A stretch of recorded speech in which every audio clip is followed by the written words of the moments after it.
Welcome to episode 2 of Speaking Volumes, the Point's special 2018 Spring Festival program. During this episode, we'll invite 2 guests to share with us their favorite books. Each of them will read a few lines and then we'll go into the discussion. Thanks to the third space leader, IELTS Space, to provide the site support. Joining me today to share their books are Zhang Fan, Associate Professor of Astronomy from Beijing, and Chen Xinqi, an actress from Singapore. Welcome to both of you to the program. Thank you for having us. So, first of all, happy Spring Festival. Same to you. Yeah, same to you. Yeah, what is the special wish for the new year? I don't make wishes for Chinese New Year's. Never come true anyway, so yeah. You? Yeah, just be happy. Just be happy. Yes. Does that include reading books? Yes, of course. Okay. Like, why don't you... While reading book, like, you just bring you to another place, like it's a whole new world to yourself. So that's why, like, reading is the best time of my life. Out of your busy schedule, how much time do you have for reading? Almost every night. Almost every night? Almost every night, wow. Yeah. I'll make sure, like, I read like 10 pages or 20 pages before I go to sleep. What kind of books do you most often read? I like sometimes sci-fi and then... Hey. Right? And sometimes, like, biography? Of Yeah, famous famous actresses? actresses, like Audrey Hepburn is one of my favorite actresses. So yeah. So what kind of sci-fi do you want to read? Why sci-fi? I'm a huge Star Wars fan. Oh. Hey. And you? You study space. I study space, so I pick all the problems from sci-fi books. That's the problem. Okay, I see. Yeah. So you know it too well to enjoy it too much. Yeah. Probably. Xinqi, why don't you start from your book? What do you want to share with us today? So today I'm sharing The Timekeeper. So this is one of my favorite books. So basically, how I encountered this book was like, I was at a very depressed period of my life. And whenever I walk past the bookstore, like, this book always pops up. And I'm like, nah, I'm not going to read it. So after I've been through a very, very bad breakup, the first thing I went to do was I went to buy the book. Oh. And I finished it within like 2 days. What about this book that captures you then? Like, back then, I remember myself, like, I'm always like worrying about like my next moment. Like, I'm always counting down to like, when is like my next birthday, when is like my next anniversary, and when I'm going to see this person. Like, you know, when you're in love and when you're young, like, all you want to do is like to spend time with this person, and then like just do everything with this person. And as a kid, like me as a teenager, like, when you're in love, like, all you want to do is you want to spend time with this person. So you look forward to the next day. But while you're looking forward to the next moment, you're actually like missing out now. And I'm always so, and I actually had like anxiety attack, like very frequent, and to the extent that like I would start shivering, and then I couldn't even comprehend what I'm thinking. And I realized the core roots of my anxiety attack, which is time. We more or less all have similar problems, right? But to different extent, I guess. And we work, and I work in the similar industry, so we also work against the deadline. So exactly. I can pretty much relate to what you're talking about. But I haven't read this book. Why don't you pick up a paragraph and read it to us? Yeah, I'll read it from here then. Try to imagine a life without timekeeping. You probably can't. You know the month, the year, the day of the week. There is a clock on your wall or the dashboard of your car. You have a schedule, a calendar, a time for dinner or a movie. Yet, all around you, timekeeping is ignored. Birds are not late. A dog does not check its watch. Dear, do not fret over passing birthdays. Man alone measure time. Man alone charms the hour, and because of this, man alone suffers a paralyzing fear that no other creatures endures, a fear of time running out. So this is really like one of my favorite part of the book. It makes me feel like, yeah, like, have you ever wondered, like, yeah, my dog don't worry about anything about time, but I do. You know what? Let me take out my watch. Let me take out my watch. Today's show is going to run for 2 hours. Yeah, because we have no time, right? Exactly. No, but I think what it says is something that we never think about, right? Yeah. I mean, we are the only species in this world that's worried about keeping precise time, whereas, you know, it's true, a dog doesn't worry about time, but they know when to do what. Yeah, the dog's always happy. That's no. And like after a while, I figure out, like, instead of like counting down to the next moment, like for me right now, like my life philosophy, like now is the only time. Because we never know what's going to happen next moment. Like, you know, things will happen, but what we have is right now, like this moment, like I'm here, like this is the present moment right now. But I think it's difficult to balance the two, knowing that you have the luxury of living the moment, and yet knowing there is a list of to do things waiting for you. Well, there's a organized panic about running out of time, right? It's called religion. So. Yeah. So, Zhang Fan, you from the scientific circle, explain a little bit exactly where does the dilemma come from for us? This anxiety of keeping time to the minute, to the second. Well, you need to do stuff. You need people to meet up at the same time, so you need to synchronize your time. I don't like people being late. That's one part of it. But the anxiety part of it is really, I think, stem from this. Ultimately, you want to achieve something, but in the end, either be it a career goal or relationships or having kids and that, the fear that it's not going to happen before you kick the bucket, as per se. So from a scientific point of view, I think that's going to be solved pretty soon. I'm crazy. So basically, yeah, I think we're all going to upload ourselves into machines and live happily ever after immortally. So there you go. Do you think the book has changed your perspective? Yeah, it does. I mean, for myself, it does. Like, what's interesting about this book is it has, like, the past, present, and the future ongoing on the same timeline. Right. And this is the thing that intrigues me a lot. Sort of flatten your time somehow. Yeah, like, it's interesting.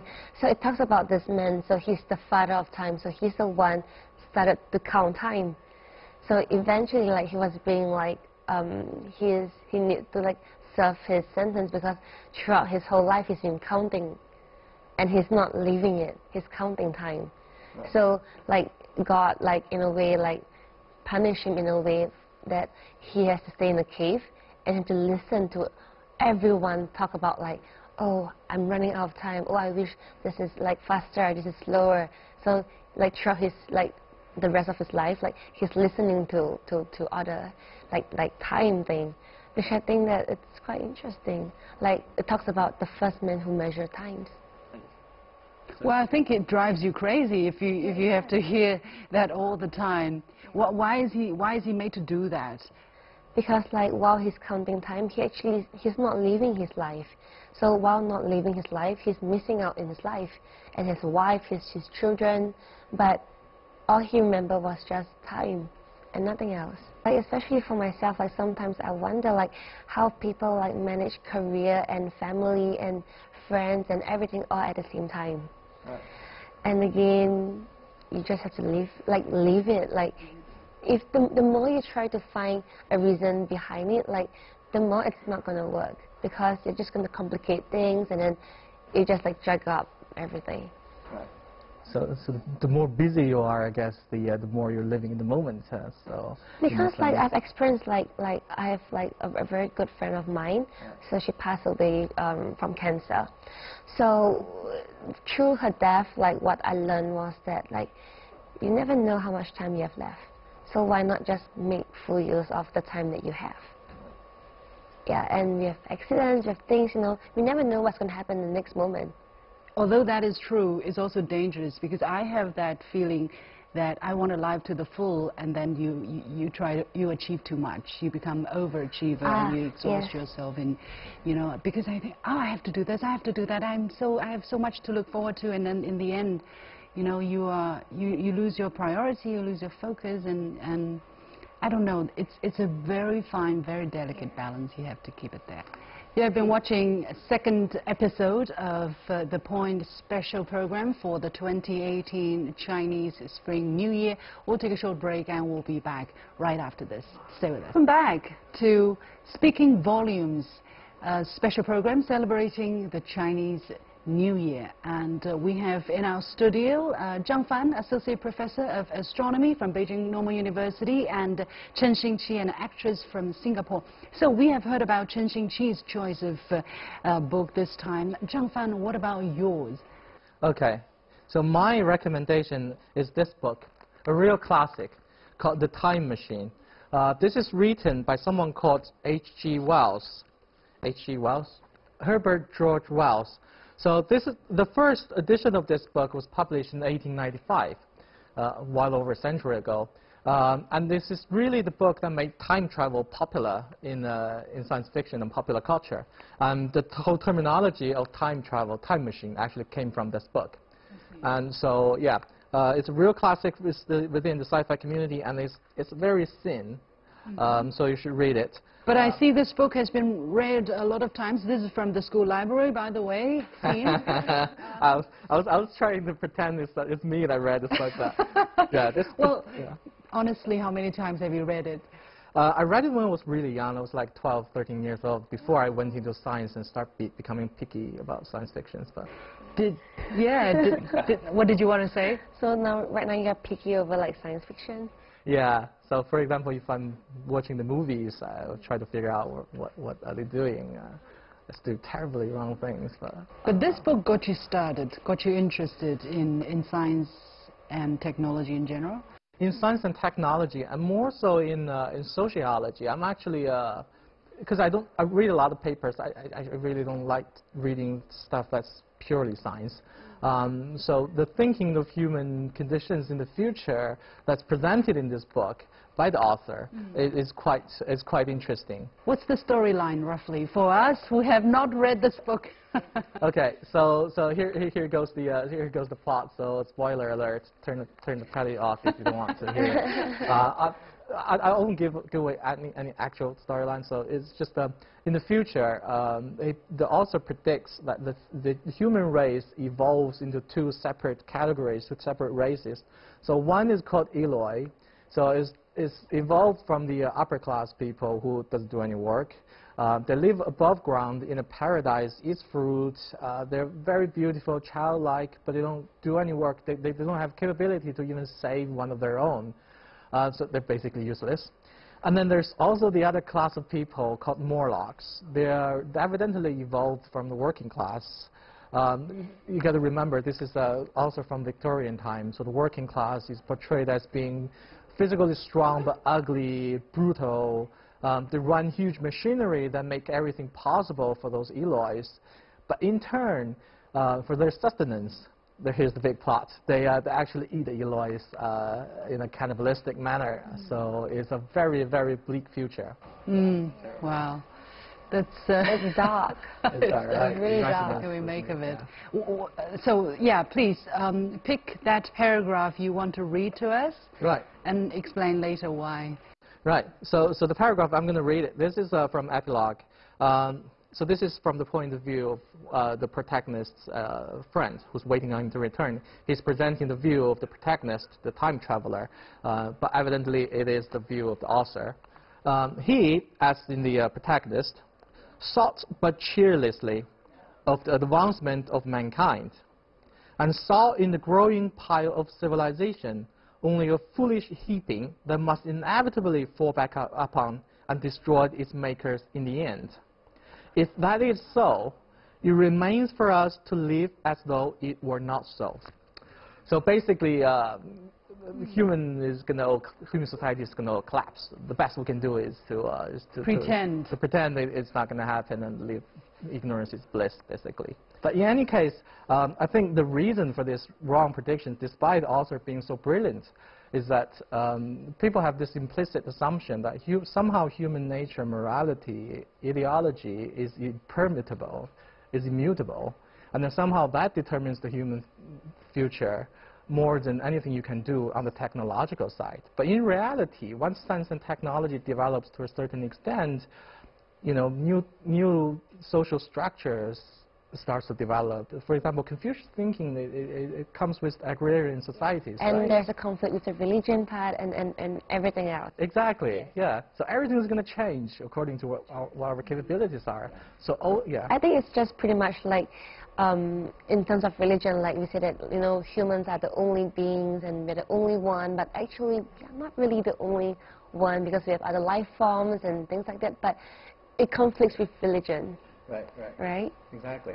On top of that, though, I'm recommending this book not to bring everybody down during Chinese New Year. I'm actually sitting here. It's like, yeah, it's not going to happen. Yeah, you guessed that.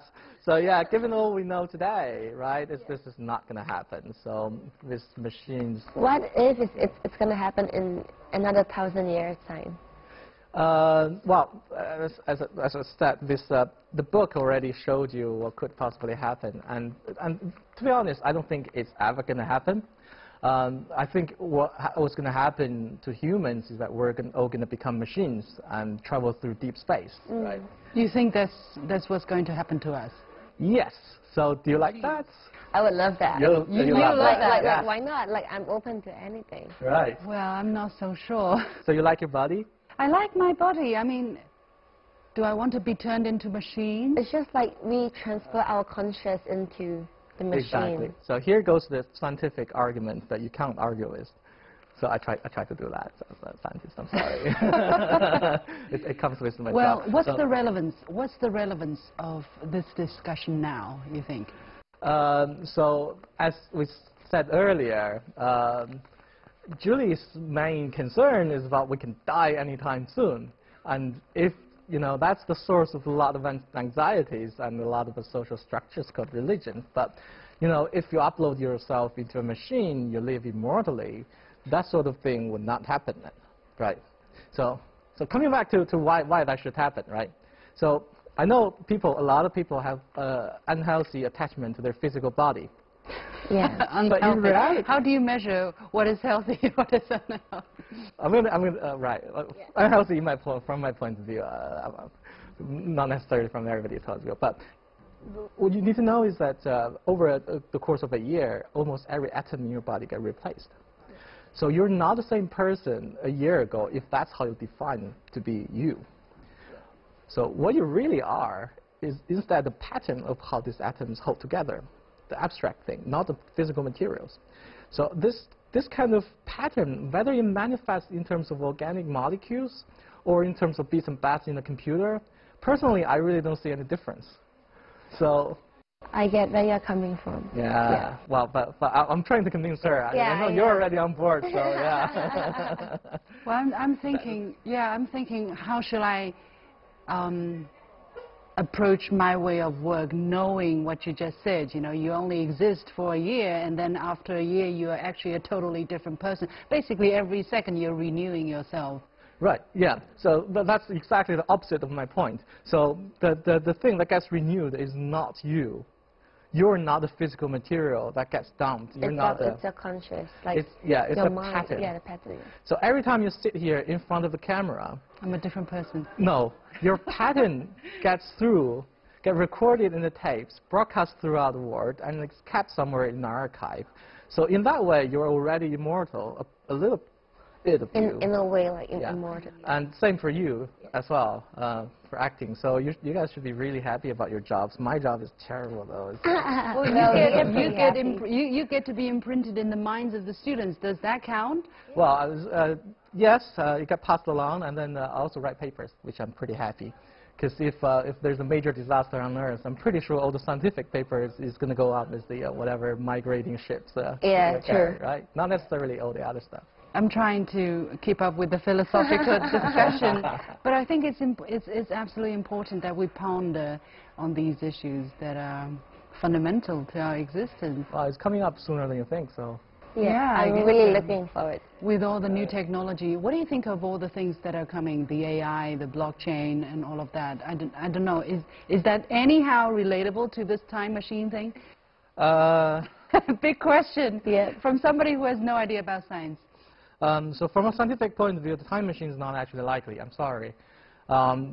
It's actually just a month ago, this year's Nobel Prize winner was visiting my university, and he did a lot of work on time travel with Stephen Hawking.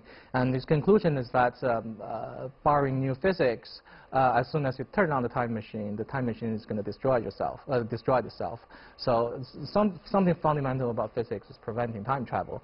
So it's a novel. I'm not recommending this as a science book, but anyhow, AI is a very interesting topic. So we have our first citizen, like AI citizen, right. like last year, like you decided out. As we were talking about uploading ourselves into machines, we might not even need to upload ourselves. If I have an AI entity just sitting right here, trying to learn everything I'm doing, and then after like 10 years.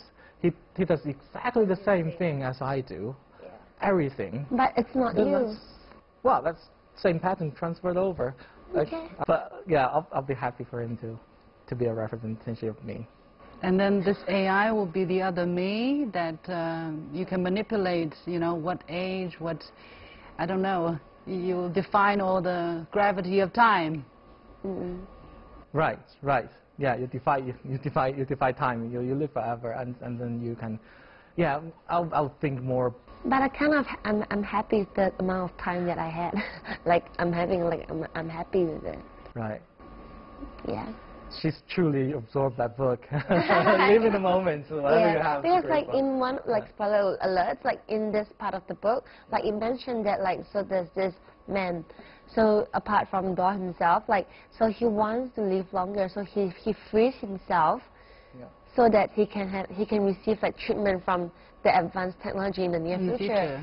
But so when he's being time traveled in this book, like when he go to the future, like they use him as an experiment.